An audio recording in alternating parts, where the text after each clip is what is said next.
time to call it a day.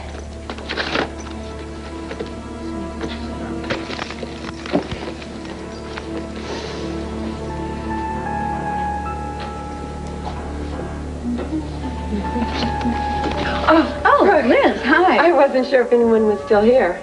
Well, I'm just on my way home. Well, hold on to your car keys, because I have a very hot tip on Matthew Callaway. Where's Edmund? Well, what did you find out? Well, I'd really like to tell Edmund in person. Well, what could you possibly say to Edmund that you wouldn't say to me? Well, it's nothing personal. Well, I hope not, because you're on an undercover assignment for Temple magazine, which means you answer directly to the editor, and that happens to be me. Look, I don't want to make waves here, but Edmund was the one who came up with this assignment and actually gave me the job. You were against it. So technically, I'm on Edmund's payroll. So my loyalties belong to him. So if it's all the same to you, then I just... Most certainly is not. What is this libidinous scandal monger want from Edmund this time?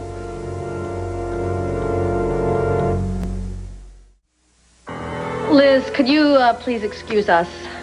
Sure, I'll just go check in with my daughter. Daughter? A love child, no doubt. Honestly, the people who are permitted to procreate. You were a little hard on her, don't you think? Brooke, you can't possibly be defending that impudent little tart. Not after the havoc she's wreaked. Look, I hate what she did as much as you do. But I happen to think that she is sincere in wanting to make a clean start, so... Then let her do it someplace else. Edmund's life is sad enough without that walking mattress adding to his troubles. You make it sound like he's on his last legs. I think Edmund is taking his loss fairly well. I'm not talking politics. I mean, this goes far deeper than a mere career setback. What? Aunt Phoebe, what's wrong? Edmund didn't say anything to me. Well, he's too proud to admit that his entire world is in a shambles. His marriage is disintegrating even as we speak. No. Yes. Edmund and Maria have separated. Edmund and Maria are separated? Are you sure? I was at Wildwind Christmas Eve. It's true. Maria has moved into the Valley Inn. You know, I didn't know anything about this. Edmund never said a word to me. Edmund's marital troubles coming on the heels of his political Waterloo. It isn't fair. He deserves better, and I am determined to see that he gets it. You know, Aunt Phoebe, if they're having problems, I'm sure, it's only temporary. So am I. Brooke, dear, I have finally concluded that those two are destined to be together, and I merely want to hasten the process. Well, with you pouring oil on troubled waters, can a lit match be far behind? Brooke, how can you accuse me? I mean it, all right? Edmund's campaign is over. He does not need your management services any longer, professional or otherwise. Well, speaking of professionals... Liz is here legitimately. Legitimately? Well, I suppose there's a first time for everything. I told you, Edmund and I are working on a story. I told you that when we were in Charlie's office. Liz is doing some undercover work for us. Undercover? Her best event. It's an exposé. Of escort services? I can't win, can I? Let's go, all right? We have work to do. I will talk to you later. Thanks. What for? For what you said to Mrs. Wallingford. I'm not as quick to judge as my aunt. I admit I was not thrilled when Edmund hired you.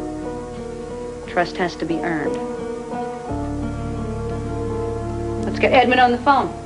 Ask him to come down to the office, and you can tell him what you know about Callaway.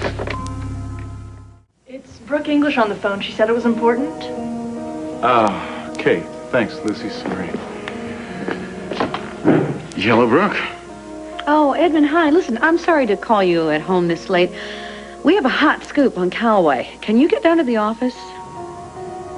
I'll be right there.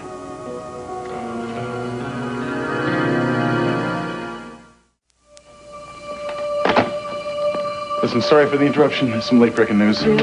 Yeah, we're teaming up to nail Matthew Callaway. You and Brooke? Yeah, she's got some dirt on him already. It's great. This is really big. Things are starting to shake. Listen, I know this is terrible timing. But, Maria, this is real big. I promised you first thing in the morning I'll make some calls. I'll get us the best marriage counselor in the country. It's just that I thought we could talk a little bit more tonight. I want that too. Oh, it's late. I gotta go to Tempo. Why? What is so important that she couldn't tell you over the phone? I don't know. I mean, she's just probably playing it safe. Can't it wait till tomorrow? That's what I'm gonna find out. Brooke is alone at her office? I guess. I don't know. Why? Well, I mean, like you just said, it's a little bit late for her to be working, don't you think? It's the holiday season. Doesn't she have a kid waiting for her at home? I don't know. Maybe Tad's watching Jamie. And, you know, her hours are about as predictable as yours. You know what's predictable? Predictable is you always at Brooke's beck and call. We're working together. All Brooke has got to do is just crook her little finger and you go a-running.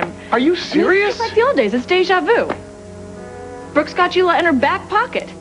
After all we've been through all this time, you're still jealous of Brooke.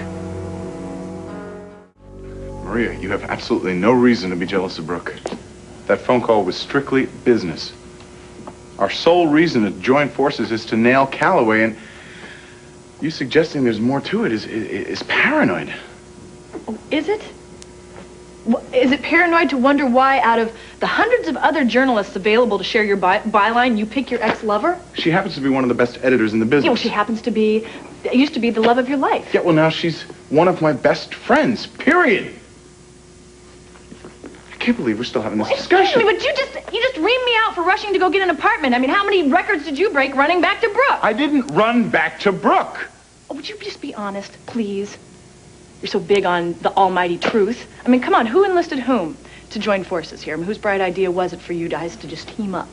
Look, I don't Yours have to or explain Brooke's? this, Come right? on. I don't have to explain anything of all of this to you. Surprise, surprise. Happy days are here again.